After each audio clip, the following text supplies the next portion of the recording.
Alright guys, how we all doing? Welcome back to the channel. Today we are going to be doing something a little bit different because we have the international break. I thought what better time than to discuss how we should be selecting our team. Should it be done on form or should it be done on the players that are the best during the entirety of their career?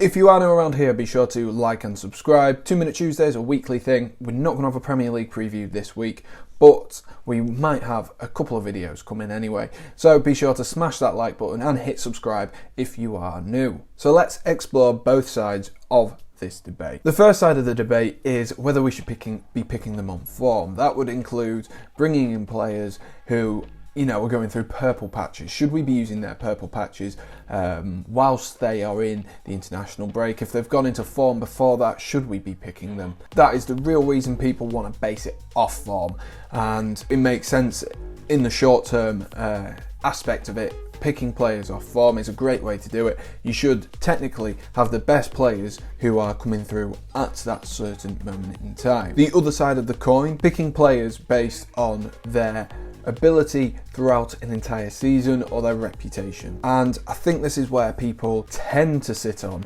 but there's always this debate. And the reason why people tend to sit on this side is because in order to get a good team, you need good team chemistry. It doesn't matter who you are, who you're playing with. If you don't have the team chemistry, then it doesn't really matter. You could have Lionel Messi and Cristiano Ronaldo in your team, and if you don't have team chemistry, it really doesn't matter who you have in that team. An example of that is Leicester's title when they had fantastic team chemistry, and that was one of the reasons that they did so well and was so successful during that period of time. And that all brings back in this idea of team chemistry and why Gareth Southgate picks his teams like he does. I personally think form is a great idea, but I think we need to mingle it in together. The reason I say that is because having players that are in form are always going to be useful. We always want goals, we always want clean sheets, we always want this, we always want that. There is a lot that Gareth Southgate has to weigh up, but if you change that core of your team too significantly, then we would be really struggling.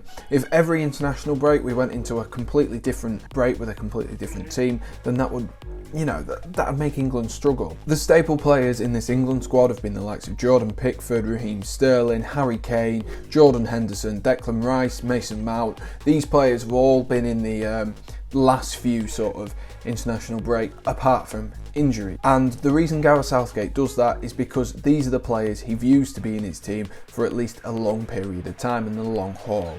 And that's why Gareth Southgate does that. The argument for form is a really fantastic argument, and it obviously sparks competition in the England squad. But the problem is, if we kept playing Dominic Calvert-Lewin up front against the bigger teams, he maybe wouldn't have done so well because he hasn't gelled with the players. That's where I think the problem arises with the entirety of this debate. I don't think it is a debate at all, and I don't think we should be debating it.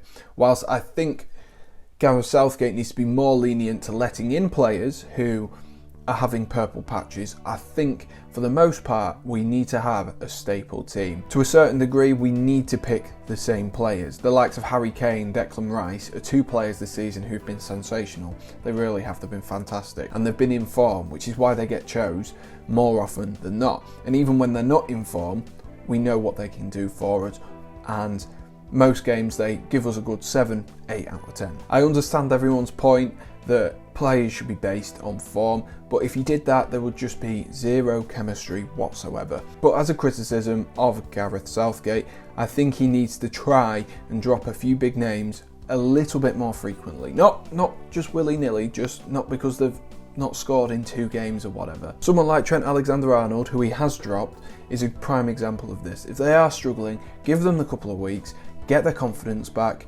get their fitness back, get them back to the level they were playing at, and then hopefully come the next international break, these players such as a Trent Alexander-Arnold, who is the player who has been missed off this time, can get themselves back into the squad and back feeling better than ever. Let me know down in the comment section below, do you think our team should be entirely based on form, entirely based on reputation? If you have enjoyed, be sure to like and subscribe, and most importantly, stay safe. Cheers!